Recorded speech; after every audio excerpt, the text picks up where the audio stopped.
Welcome to the wonderful world of wine. We are your hosts, Kim Simone and Mark Lindsay, and we will be talking about current trends in the wine industry with you today.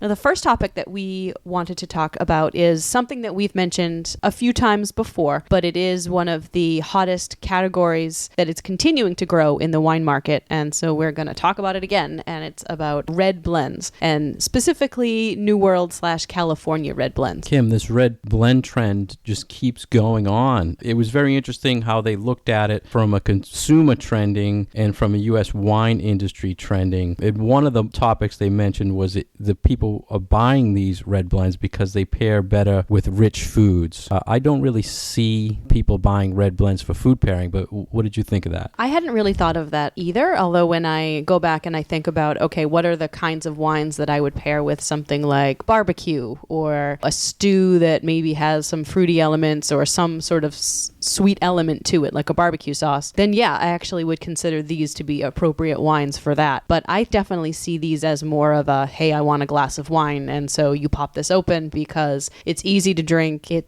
doesn't, like you said, doesn't really require a whole lot of food to make it taste better. You know, it is what it is on its own. I do see a lot of them marketed as a barbecue type food wine. And I think that they do go well like that. And the other idea was the reason they're trending so much is because people just like the approachable names or the labels. And one of the things 10 years ago, Ménage à Trois was one of the first people that came out with this red blend, and they're still trending to this day. Mm-hmm. So, yeah, they're still one of the top two biggest sellers in this category. It's all about the name, the title, or the name brand they come out with, and it's still trending, so that's very interesting. The other things they mentioned was, you were talking about some numbers. They're saying now 40% of the new wines in the U.S. market are red blends. Which tells me that the market's going to be saturated with this style pretty soon, and people are going to start looking for something else. But I don't know, it seems, we seem to see this when it comes to trends in wine in 10 years ago or maybe a little bit longer, when Pinot Noir really started to get very popular because of the movie Sideways. Suddenly, in a couple of years, we saw all these Pinot Noirs flooding the market, and then it was kind of hard to differentiate between between a whole number of them, and then people started to get a little bit bored with it. So I'm wondering if we'll see something similar here. So I'm going to give you three. They ranked the top three wines in the U.S. market. I'll give you three, and you pick 1, 2, 3. So okay. Cab, blends, and Chardonnay. Ooh, Cab, blends, and Chardonnay. I'm going to Remember, the red blend is trending. It's trending. I don't know if I want to put the red blend in that number one spot. You know what? I think I will. I think I'll do red blends, Chardonnays, and then Cabernets. How'd I do? I tricked you because it's actually Cabernet, Chardonnay, red blend.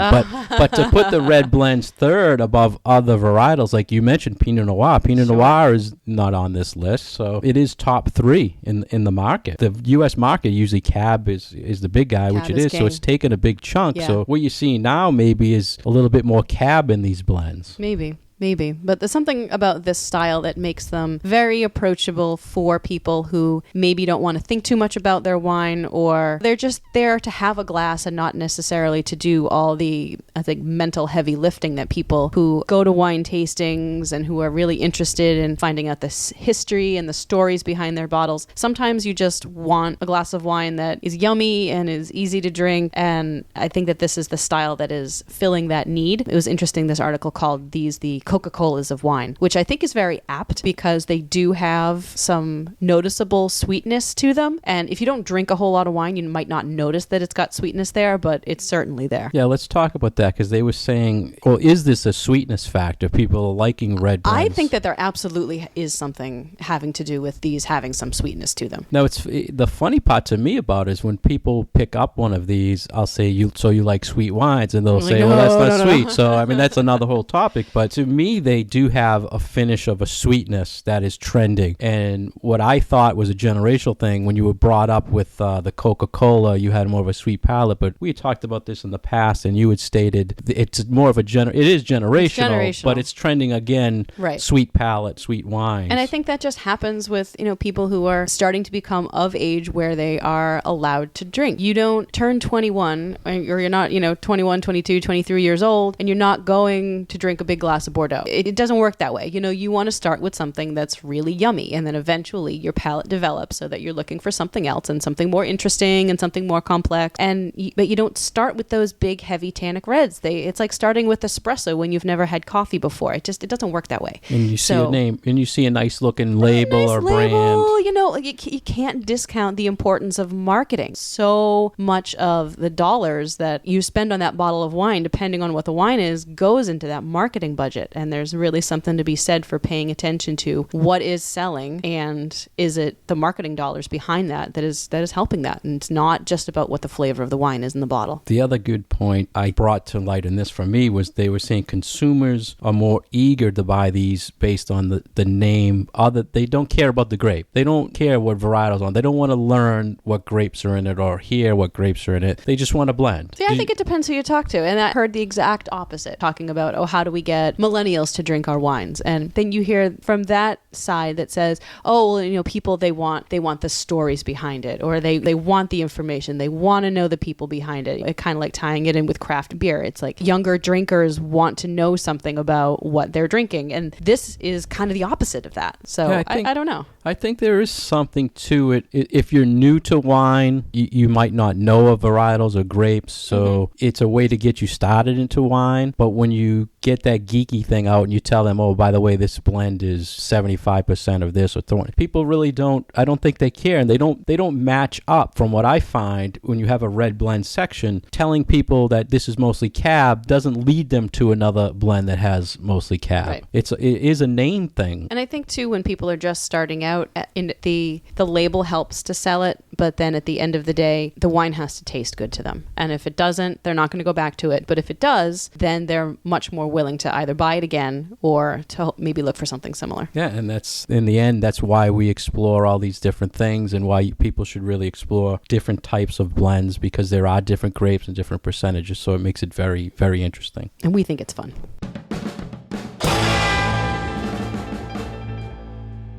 Welcome back to the wonderful world of wine. We are your hosts, Mark and Kim. Our next subject will be talking about steep slopes making a great wine. This was an article in thebacklabel.com. And to me, Kim, this is all about elevation in wine. Let's get geeky about this. We're going to get geeky about wine a little bit with you folks here today. So yes, elevation definitely playing a part. Not just elevation, there's also the sunshine part of it to be taken into consideration. And there were some really interesting little bits brought up in this article about all these very minute details that go into making a better bottle of wine if it's planted on a hillside or on a slope. Talking about growing on high mountain slopes. When I think of this, I think of regions, northern Italy, Germany, Portugal. Yeah, I think Germany, but I also think places like Napa, where the mountains are the places that are producing the best quality grapes. Light exposure, certain sides of the mountains or hillsides are better. Right. So depending on what part of the world you're in, if you're in the northern hemisphere or the southern hemisphere, you want to plant your grapevines in such a way that they get the maximum exposure to sunshine that they can. So usually, if we're talking about the northern hemisphere, we're talking about a south-facing slope. So they'll get morning sun and daytime sun, and then that late afternoon sun as well. The drainage issues,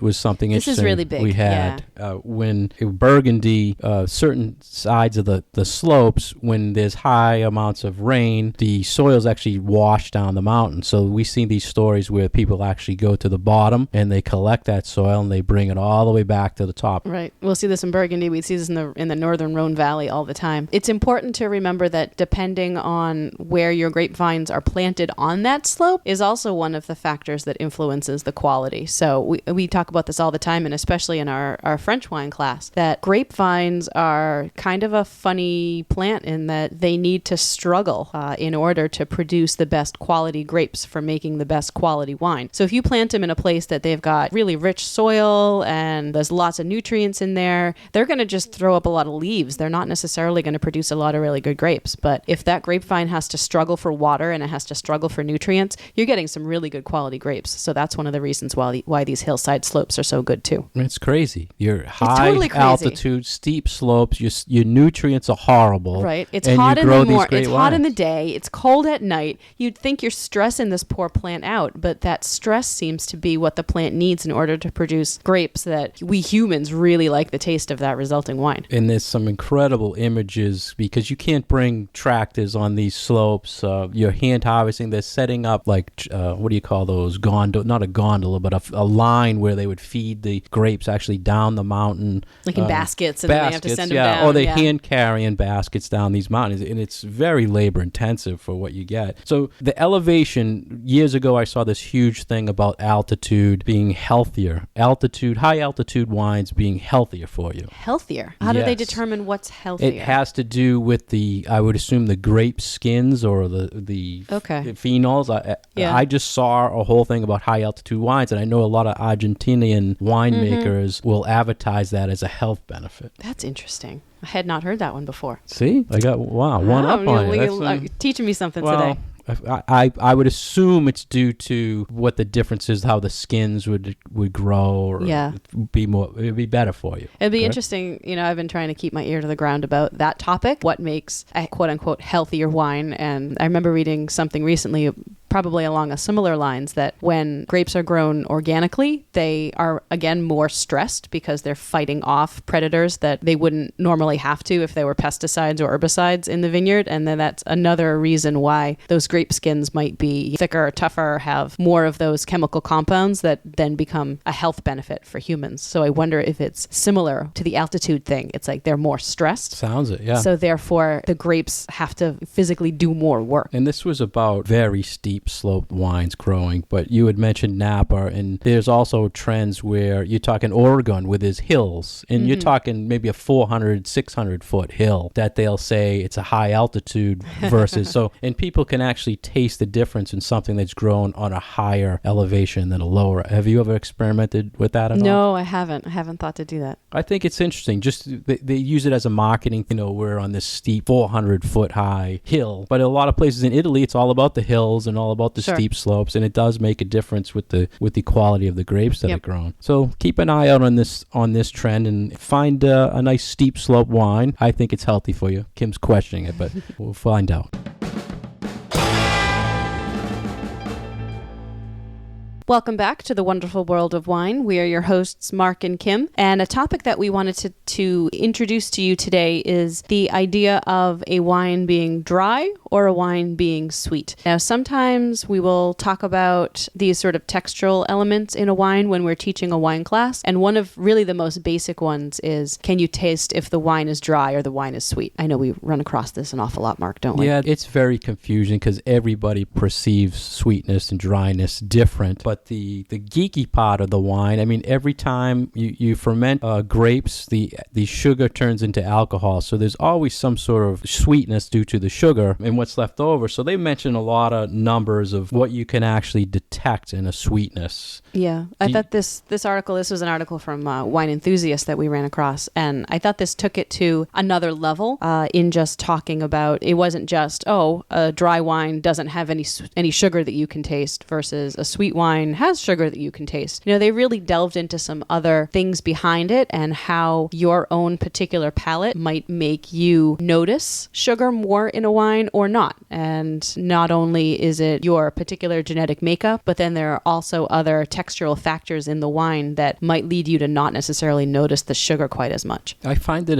it's difficult to answer. Many times with people, I'm looking for a dry red or I'm looking for a sweet red. Mm-hmm. It's tough to really pinpoint. So many times I'll just recommend looking at the alcohol content. Yeah. Higher alcohol, assume it's a drier wine than if it's a lower alcohol. So if you're comparing two, say, Rieslings and one's 12% and one's 8%, the 8% should be sweeter. Right. That's my rule of thumb, especially for Riesling with people. But like most things in wine, we have a really hard time giving yes and no black and white answers because oftentimes there might be a yes, this is our rule of thumb, but answer to the question. and sweet and dry kind of fall into that same category. So yes, this wine might have a little bit of sugar in there that you could taste, but the acidity level might be so high that it overwhelms the sugar and your palate isn't going to recognize it as having any significant amount of sweetness to it just because the acid's so high. Let's just give a few geeky numbers to compare. To compare, what are we talking about? When we're talking about sugar, we're talking about what they call residual sugar, or the sugar that's left over after a wine ferments. And they're saying most people cannot detect sweetness below 4 to 5 grams per liter. In comparison, 1% residual sugar is equal to 10 grams per liter. Right. So that's generally the definition of a dry wine, is that it doesn't have any more than... Most are below 1. Most are below 1%. 0.4, 0.3. And their comparison, a can of Coca-Cola is 11% residual sugar. Right. So just think about that 11% of what's in that can of Coke is sugar. So those numbers,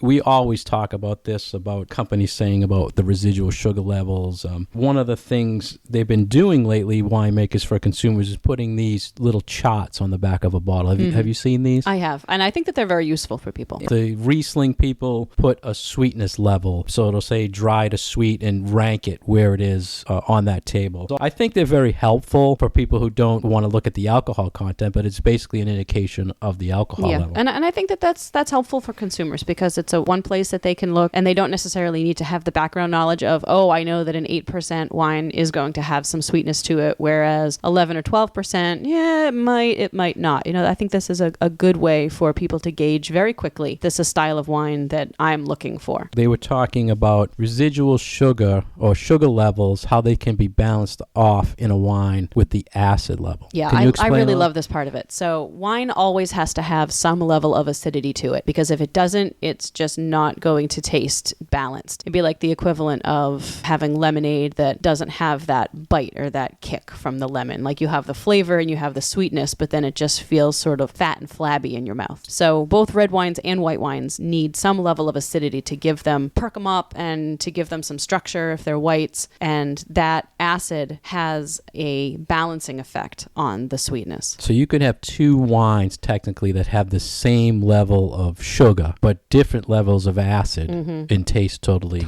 different. Yep. So that's interesting. And then they also talked about how most tannic wines or wines with bitterness can appear to be dry. Right, because those tannins will have a drying effect on your palate. So they coat your palate, they coat your tongue, they coat the inside of your mouth, and they give it like a rough feeling, rough texture. And that is going to make you have that feeling of dryness in your mouth as well. And a lot of these used to be really go-to things you could expect. But lately I've seen a trend where a wine, you would assume to be a tannic or dry wine, they actually add a little bit of maybe residual sugar or something to it to give it a sweetness on the finish. So like what kind of wine are you talking about? Well, there's some Cabernets that are trending that they do things to make it more towards that red blend style. Okay. That's what I find. Have you not experienced that at all? No, I have. And different winemakers will definitely pay attention to the market and what are the hot sellers and try to make wines that appeal to the greatest number of people if that's what they're going for. Some winemakers won't do that. They'll be like, nope, the style of wine that we make is the style of wine that we make, and nature makes it, and we're just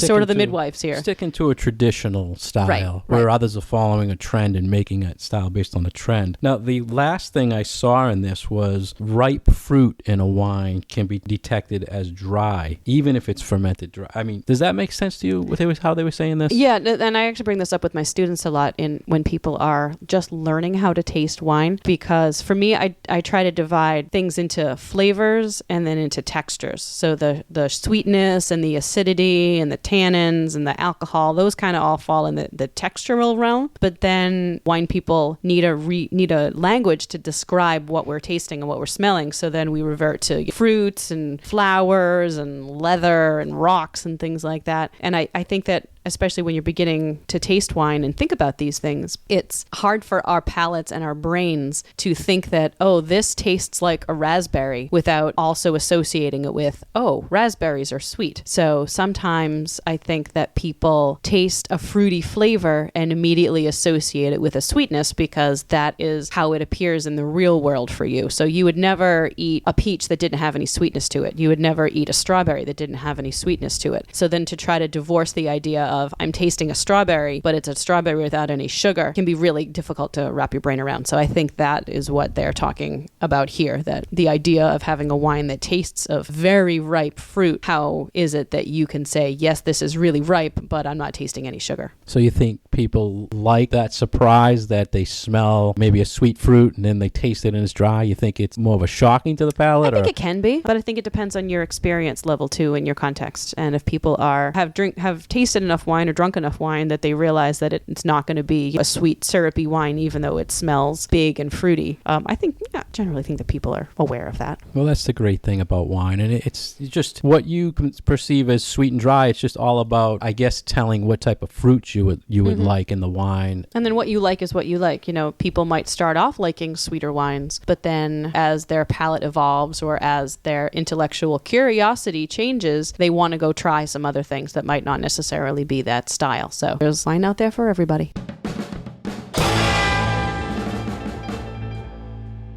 Welcome back to the Wonderful World of Wine with Mark and Kim. Now we're going to talk about what's happening in 2017 about wine production in the world being very low. This was a story in the BBC. Kim, what's your take on what's going on in the world in 2017? So vintages are always kind of up and down. One vintage is never the same as another vintage. So one year might be better for production, another year might be better for quality. So, we're always looking to see how one year compares to another, and then people are always looking at what was the production number. It's like, okay, so some years when you might have a lot of wine produced, prices will drop and people will have a problem selling their wines for enough money to, cover their costs and make a living. And then you have the years that are the opposite end of the spectrum, where you might have really bad weather years and people aren't able to make enough wine, even selling it at high prices, because the quantity just isn't there. And that seems to be what has happened for 2017. We had some pretty bad weather across Europe this year. The vintage year is just the year the grapes are grown and harvested, not the year that they were fermented or made. So you want to, when you're thinking vintage, you want to think about what year were those grapes picked in. In a lot of publications, if you want to get an idea of vintage ratings, a lot of publications put out a chart of every year going way back, and they'll rate based on factors of good years and bad years and when things are peaked to drink and not to drink. Do you take anything from a vintage chart? I do tend to look at them sometimes when it comes to, do I have an older bottle that I'm aging, or did I find an older bottle, at a store or something, and I'm curious about, how is that wine developing? Was this from a particularly good year? Should I open it now? But then I'm just always interested in looking at the changes and how is this year compared to that year. And then, sometimes it's fun to taste different vintages side by side and just see if your interpretation of how they taste kind of matches up with the vintage charts. It's not always the same, but there's so much variation. I use the charts just mostly for if it's peak or off peak, but most of the time I find it's not really true to form. I mean, it's, for each individual wine, it's different. In this article, hit on saying this is the lowest for the world in 50 years, maybe 8% lower in production than last year. And one of the interesting things we always talk about is, even though France, Spain, Italy had these bad frosts and fires in Napa, they're still saying the quality of the fruit they're producing is great. Right. So we're always wondering, now, will this, when you look at a chart 10 years from now, will it show it's a high ranked or a high rated vintage? I think those charts really only are rating on quality. I don't think that they're rating on there was a lot of it, there wasn't a lot of it. And, I think the system sort of works itself out. One of the sort of throwaway lines I felt in this article was, yes, the production is lower this year, but we've had a little bit of a wine glut over the past few years, meaning that there was too much wine on the market, and that frankly this might even that out. So it all could be good. Yeah, basically the vintage charts are ranking the quality and not any other factors that they went through, and a lot of that you'll get in the tech sheets that a winemaker would tell you. Right. That's the kind of the geeky thing that I like. I look at a wine, look at the tech sheet, and they'll tell you when they picked it, was it sunny, what the growing season was like. You can't see that in these vintage reports, but a winemaker really likes to tell you all that data. You've been exploring the wonderful world of wine with Mark Lindsay, and I'm Kim Simone. And we invite you to continue to explore with us on our Facebook page. You can find us at The Wonderful World of Wine. And we encourage you to ask us questions, leave us comments, and we will be joining you again soon. Cheers.